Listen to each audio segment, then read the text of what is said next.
Easter Eve was a time of disaster in Water Valley, Mississippi. This past Saturday night, about 6 p.m., a tornado ripped through the northern part of town, destroying many homes and businesses. At last report, at least 7 people are reported dead in Water Valley and more missing. 75 people reported missing. In fact, more presumed or feared possibly not to have survived. The townspeople, as well as National Guardsmen and area law enforcement officers from other counties, including our own Calhoun County, are assisting today in the cleanup and search efforts. The area you're looking at now, Jones Supermarket, where the majority of the destruction and death was reported to have occurred last night.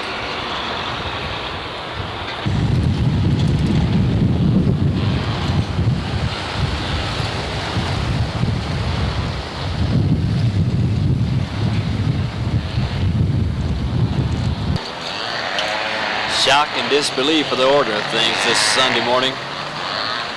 Lives back together here in this small northern Mississippi town. What many had hoped to be a happy Easter has turned into tragedy for so many in Water Valley.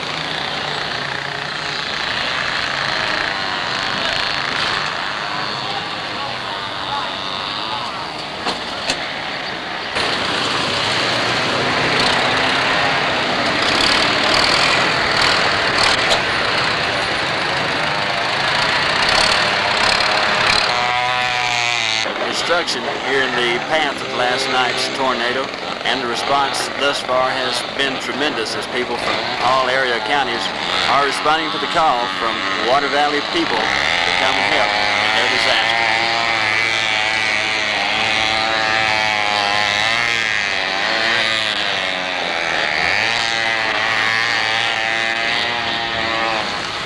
Earlier reports had said that at least 13 people were shopping in Jones Supermarket at the time the tornado struck here in Water Valley.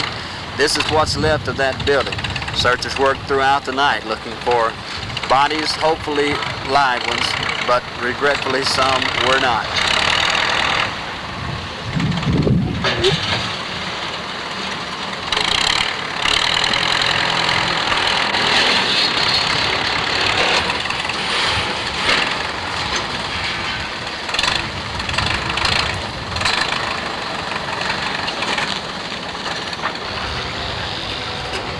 This is an area eastward of the Jones Supermarket area.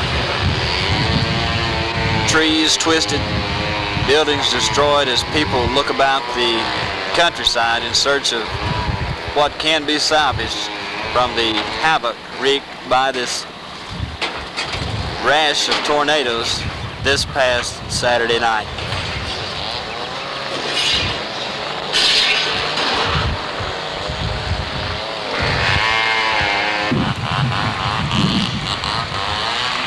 Water Valley Park or Square area, where so many of these Yalobusha County residents have celebrated different events, worked together for fundraisers of different sorts. This morning, trees scattered everywhere. Those same residents are teaming together once again, only this time to try and help themselves.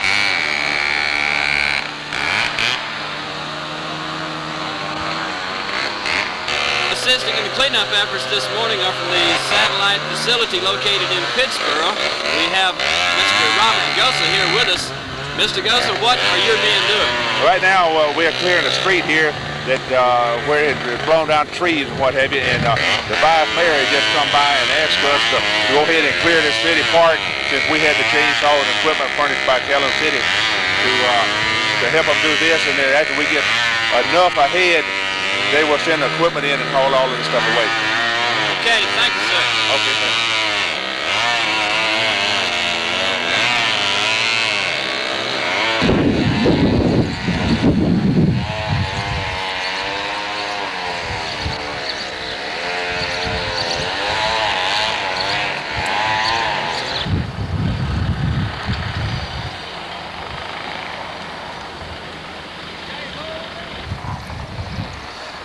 Water Valley First Baptist Church, where so many of these Water Valley residents had planned to celebrate Easter services today. I'm sure those services interrupted tragically by last night's rash of tornadoes.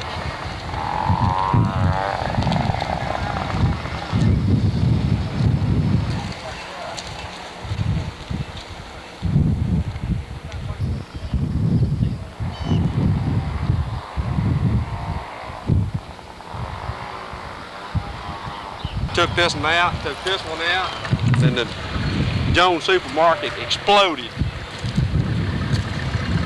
took it all out in one hand.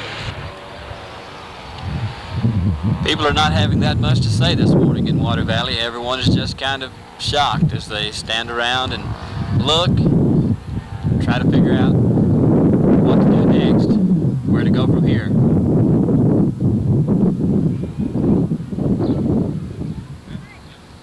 Lola Caldwell tells us what she saw here in Water Valley and what she heard last evening. Well, and I was in the kitchen fixing my little grandson some food, and I went to the door, and the clouds was going north, and was slower, and the clouds was coming south, was traveling much faster, and I saw it when it went into a world. It was about 5. What did you do then? I went, closed the doors, closed the windows, and my grandchildren, they came in raising the windows and telling me to get on the floor, get on the bed on the floor. Thank you, ma'am. You're welcome, sir.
There's an old colored lady and her daughter. Both of them died there? Yeah.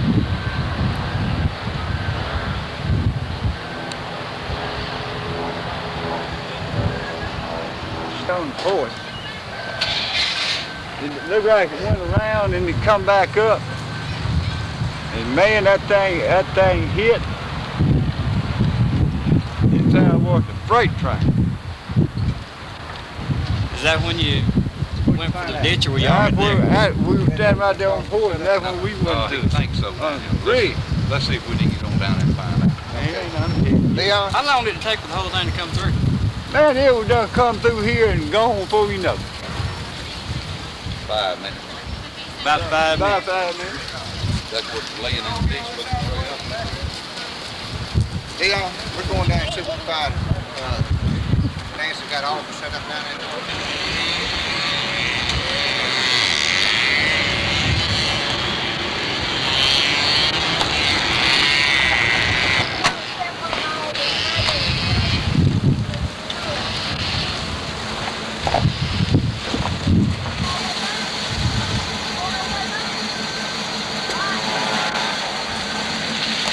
There was 2 of them. That was Kia right here. On the bed right there. Were they on the bed? Yes, the older lady was on the bed. The daughter, the adopted daughter, was down on the floor with her arm across her and her head leaning over in the bed with her. These 3 walls were down on top of her. And we had to push the walls back before we could get to them. Is anybody else in the house with them? Yes, the adopted daughter's daughter was in the house. How she got out, I don't know. But she got out, and I take for granted she went across over there on the next street, met a lady over there, and told her that her people were trapped, the black lady. Therefore, the lady carried them around to my house where a lot of more people was listed there. And they told us about it, and we came down to do what we could to get them out. And we carried one of them directly to the hospital, but all in the case.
That's Channel 7. Channel 7. There's just no way to really explain how bad things really are here in Water Valley. It's something you have to see or maybe to experience yourself.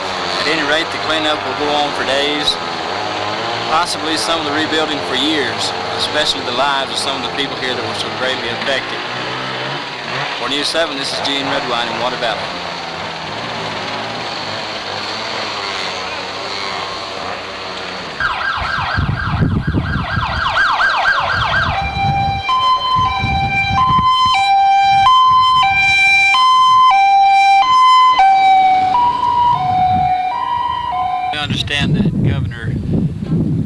Priscilla Lane has been to Water Valley and surveyed the damage.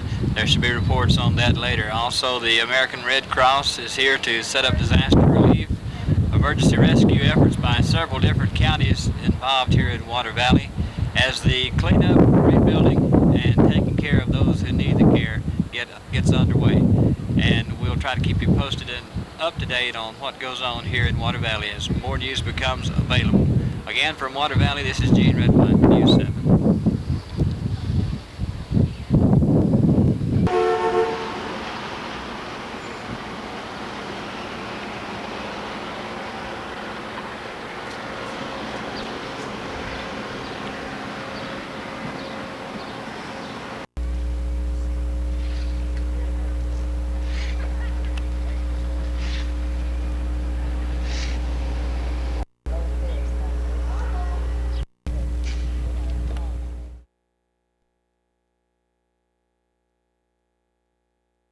We're looking at some of the tornado damage, the tornado that came through last Saturday night, and I'm talking with the lady that lives in this house right here. What is your name, please, ma'am? Virginia Stewart.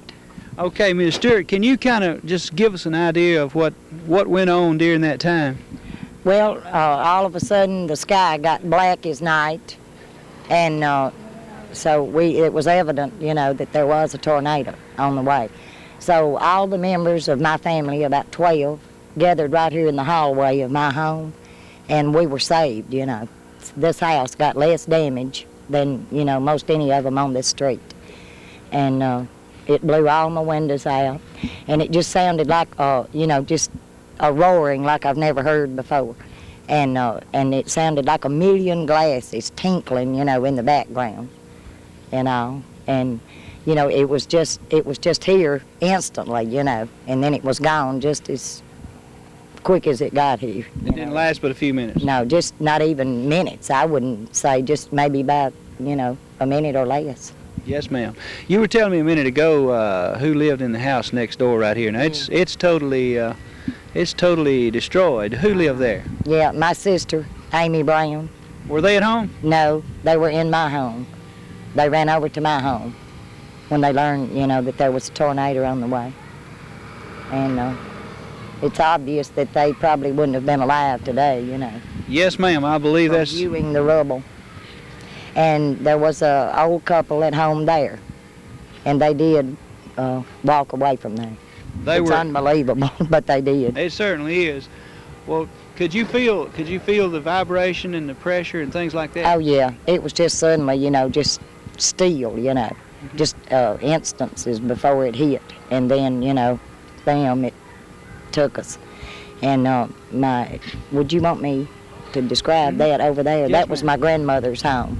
Okay. She moved in there around Christmas time. It's a brand new house, and you can see what's left of it. Okay, let's get the camera to swing around to that house across the street. Now that's your grandmother's house Yes. right there? Uh-huh. And all the rubble up through the field right there. Over to the left.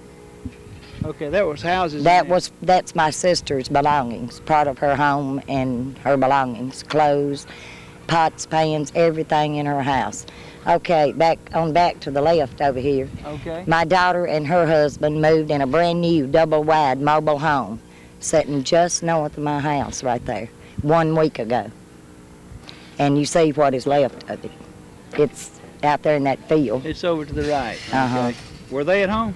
No, they got out about one moment before it happened. Were they with you? No, they were in their car, and they had to get out of their car and, you know, lie down on the ground. Yes, ma'am. And they were just, you know, the wind was so terrific, it was just, you know, raising them up and down off of the ground. Yes, it was all they could do to hold on. Well, what is one thing that the people here in Water Valley really need more than anything else right now that you can think of? Well, really just everything, you know. Because, both of my daughters and their families lost everything they had. They had what they had on their backs. Yes, ma'am. Okay, well, there's, of course, the Civil Defense, I believe, is taking up goods and things of that nature. As a matter of fact, we brought a load down this morning. I imagine, will y'all be going by there and getting some of those items? I would imagine so. We've already received some assistance, and, you know, and they say that there's a lot more available, you know, just for the asking. And y'all are already in the process of repairing your home now? Yes.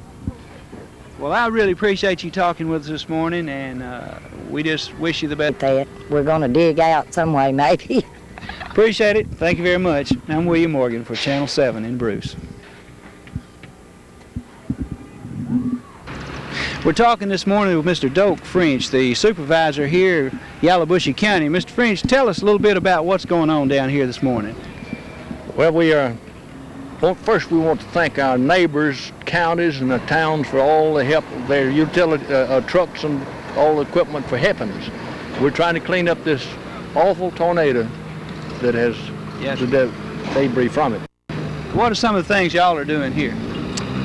We have right here, we have a unit from Parchman that's cleaning up the streets. We have other units that's back on the side streets that's cleaning up trees and brush and all that thing off of the streets, trying to get it where they can get the utilities back to the people. Right, that's something they need badly. Yeah. Well, I'd like to really thank you for taking time. I know you're real busy this morning, but we appreciate you giving us a word. Thank you, sir. Thank you very much.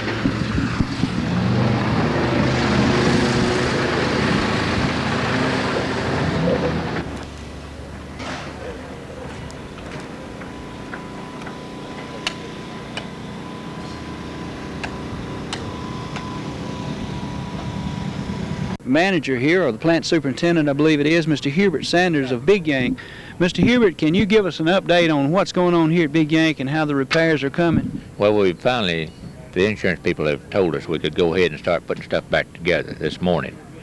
Universal Steel is coming in and start on our building out here and putting the walls back up and everything. We've got 2 walls down. We've got people in taking inventory and cleaning the place up. We're making progress trying to get things back together, but as far as how long it would take just yet, we can't tell. Okay, how many people are out of work at this time? Do you have an idea on that? Somewhere in the neighborhood of 30. Any idea when some of them might be coming back, just roughly? It'll be 2 to 6 weeks. Okay. Anything else that you might could add about the plant getting back going and everything? Well, we're just thankful that the thing didn't come while we were working. I'm afraid somebody would have been seriously hurt if it had been. That much we're proud of. As far as the damage is concerned, we're kind of over the shock now. We're ready to go to work and get things back together. Mr. Sanders, we appreciate you taking out time and talking with us. Thank you, William. Thank you all for coming over. Glad to do it. Appreciate it. I would like to say this, that I don't think anybody on earth could be any more appreciated than the community that has been of people that come in here to help. It's been tremendous, and we'd like for everybody all around the community and all the counties and the cities around to know that we deeply appreciate the concern that they've shown us, and I don't think we could ever repay that. So we're proud to be able to say that too. Okay, thank you. All right. He's here of Big Yank, and I believe they're out of work at this time. What is your name? My name is Dorothy W. Johnson. And what do you do here at Big Yank? Fail side sing. And your name? Annie Caldwell, and I side sing. Okay, what are y'all doing since you're out of work here? Sitting around listening, waiting on the news, and trying to see when we'll be able to go back to work. Okay, you looking forward? Well, we appreciate y'all talking with us this morning. Okay, thank you. Thank you.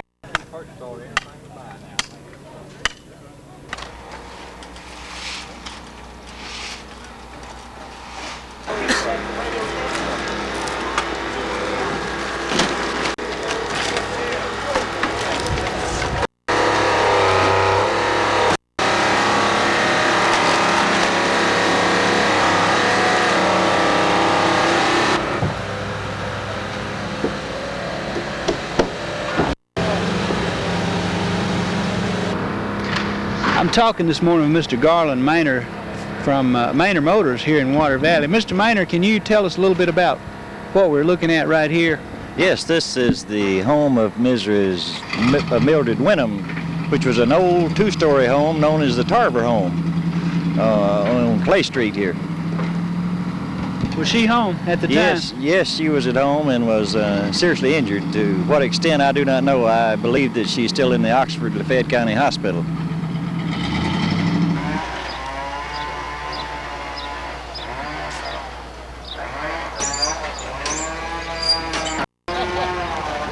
Valley with another gentleman that was in their home, I believe, at the time of the tornado, Johnny Gann. Is that right? Right. Johnny, can you kind of just tell us what went on and what the big hole in the roof is and things like that? Well, the big hole in the roof is from that tree. It just picked it up and laid it across the house. And it just come up tornado on Saturday evening. The fire alarm went off, and I walked outside and looked, and everything just did quiet. And when I got back in the house, it went off again. And then the trees, they went to popping, and we went to the cellar. Yeah. And next thing I know, it was over. So it didn't seem like it lasted a minute. Was it real noisy out here while it was going on? Well, for a minute there it was, but it was just hard, hard to say. It just happened so quick. Yeah. Could you feel the pressure? I've heard some of the people tell me they could feel a lot of pressure and everything. Yeah, it made you feel funny now. Years go popping there. We were going down the stairway to feel like years were popping. So. How many people were in the house at the time?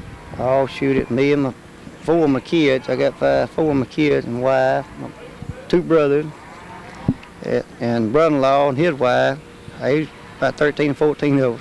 And nobody was hurt? Nobody was hurt. Well, we appreciate you talking with us this morning. Okay.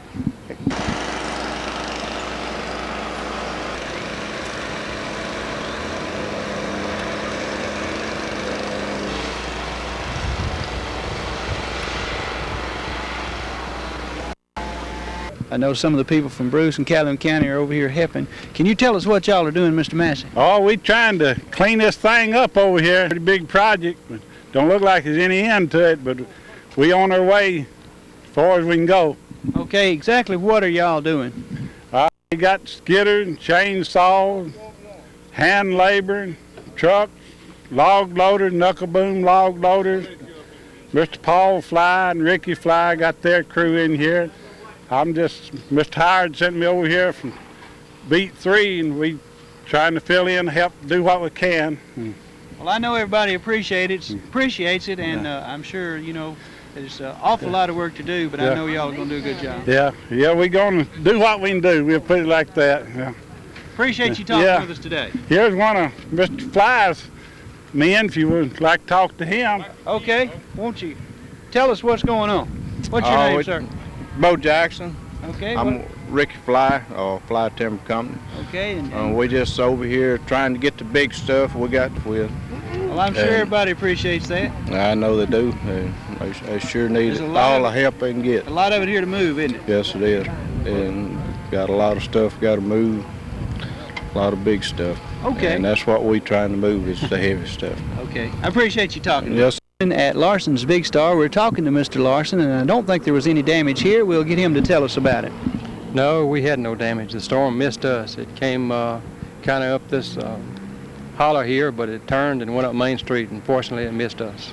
Okay, you weren't here at the store then? No, I left the store about the time the storm had begun to hit the bypass, and I was on my way home. I thought I live up in that area, and I thought it probably already hit out the other way, and I was going towards the home. Did you see it?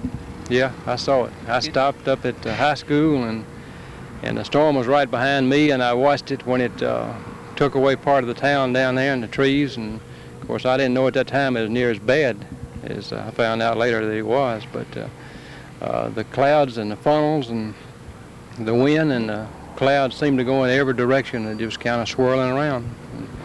Okay, can you describe it a little bit more, what you did see? Well, when debris in the air and things when I stopped at the high school, the wind was at a great force, and debris and trees and limbs and rain and everything was just blowing in every direction. It was just kind of in a swirl, and the clouds seemed to just come out at you, and they were just going in every direction. Can you tell us a little bit about business since the storm? How has your business been since you're not hurt in this area? Well, our business has been good. We have noticed increase in business, which I felt like we probably would because Jones was a good operator and he had a lot of business, and we're trying to take care of his business as well as ours. And of course, we are not soliciting any business in this manner, but right. we are handling it the best we can. We have noticed some increase in business this week. People are still out of current and probably just buying stuff to get by from day to day. And we hope that we'll be able to handle it. We're going to try to. Okay, well, I appreciate you taking time and talking with us this morning, and we'd like to wish you the best of luck. Thank you. Appreciate it. Thank you, sir.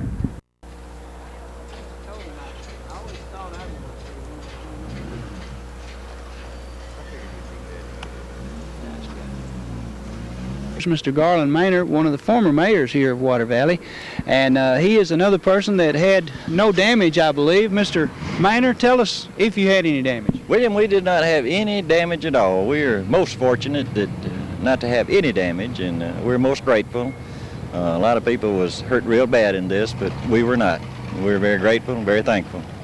We'd like to say that we thank you for carrying us around, chauffeuring us around, and helping us get some of the interviews this morning. Well, you're more than welcome, sir. Anytime we can help Channel 7 in Bruce, Mississippi, you're our friends, and we deeply appreciate you. You're always welcome in Water Valley. Anytime we can help you, come by to see us. Appreciate it very much. Thank you, sir. Thank you, sir. We're talking with the circuit clerk, I believe it is, Miss Mary Sue Stevens, and tell us kind of what's going on here with all the food and everything. Oh, we started this Sunday night when we had electricians coming in here from everywhere. We've got them from Upora, West Point, Pontotoc, Oxford, Batesville, Coffeyville, Senatobia, Bruce, New Albany. We feel that the least we can do for these people that are coming in to help our people here in Water Valley is to give them a good hot meal, noon meal. And that's what we're doing. And the community food has come in from all corners. We have it from Pine Valley, Silverina, even from Coffeyville. Quite a few ladies came up today and brought food from Coffeyville. And it's just been fantastic. Makes it nice when everybody joins in, doesn't it? It certainly does, and that's the way our community is here in Water Valley. People love each other and work together for the betterment of the community. We appreciate you talking with us. It's been great. Thank you, ma'am. Thank you. Quinton Norwood, a tree surgeon, and where are you from, sir? Ethel, Mississippi. Okay, and what are y'all going to plan on doing here? We specialize in tree surgery, removing trees off in houses where they damaged and blowed into them, where the people can get them covered up and dry their household goods back in without doing no more damage from what's already done to the house, and get the dangerous trees out and get them on the ground where they can be handled, where the cleanup crews can pick it up and haul it off. And we specialize in taking them off in houses and stuff and working storm damage and stuff. We understand there's been some unethical type operations going on here. Do you know anything about that? Well, I've heard 2 or 3 rumors through the police station down there. Some was being ripped off up here, and ain't no sense of it. People taking advantage of somebody's down already, and it's just, well, it ain't right. That's right. It ain't right for them to do it. What do you have to do to be on the up and up, come in here and... Well, the best thing to do is get in touch with the city authorities, police department, mayor's office, and civil defense, and get verified and let them know who you are and what you are, and then they'll know who you are and what you're doing in here. Because if you don't do that and they catch you working without permits and stuff and authorization, they're going to run you out of town.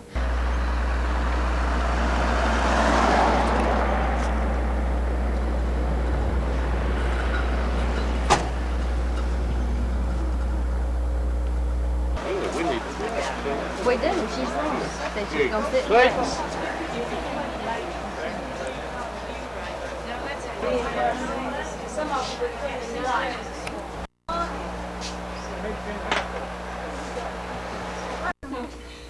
Yeah, be working. I got, did I get some votes?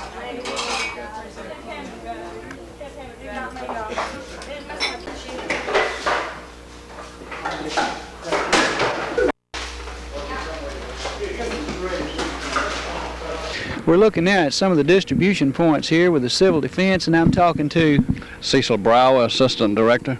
And what is your name, ma'am? Charlotte Gray. What do you do, Charlotte? I'm volunteer office help. Okay. Would you give us a little bit of what's going on here today, sir? Well, it's running pretty smooth today. We moved out here Monday, the civil defense at least, and set up an EOC. And since then, we've been receiving food and clothing and household items, and we've just about filled the place up. We have a very ample supply of clothing that you saw there, and we also have the food. And right behind me is 392 cases of meat that Bryan Packing Company of West Point sent us.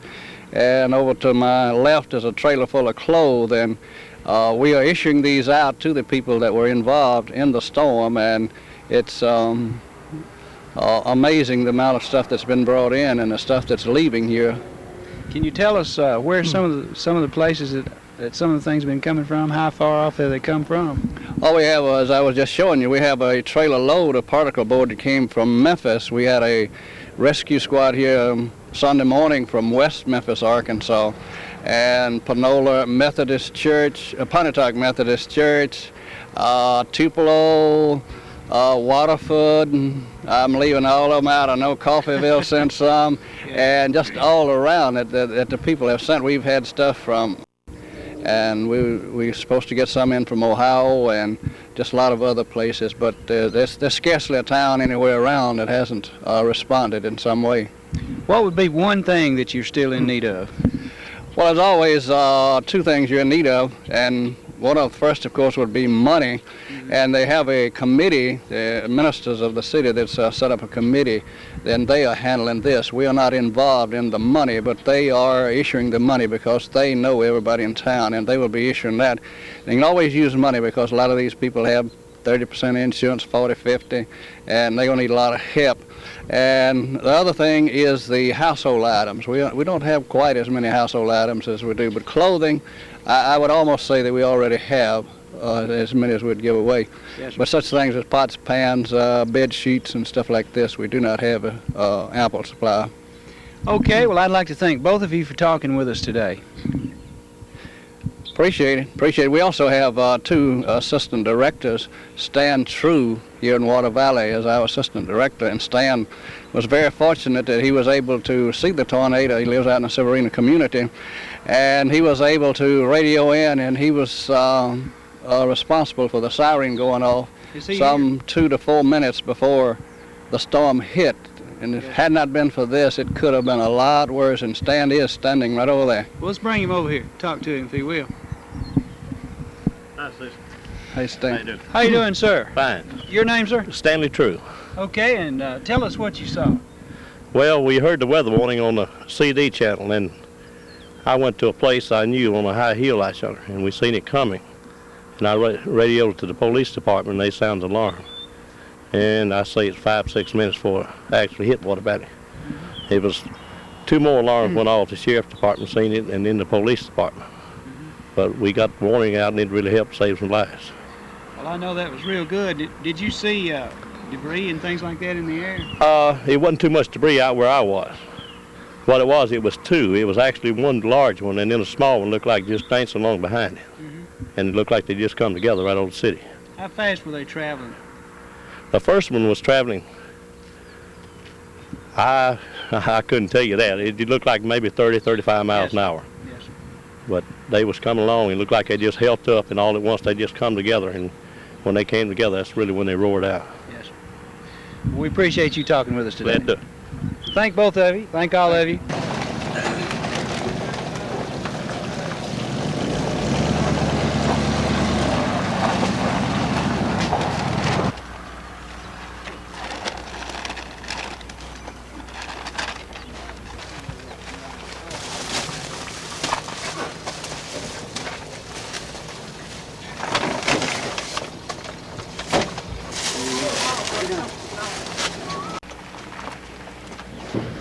After several attempts here, we were unable to talk to Mayor Henry.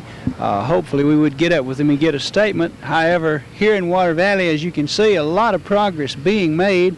A lot more work to do, though. You can't imagine how much debris is here and how much work there is to do unless you can see it for yourself. In Water Valley, reporting for Channel 7 News, I'm William Morgan.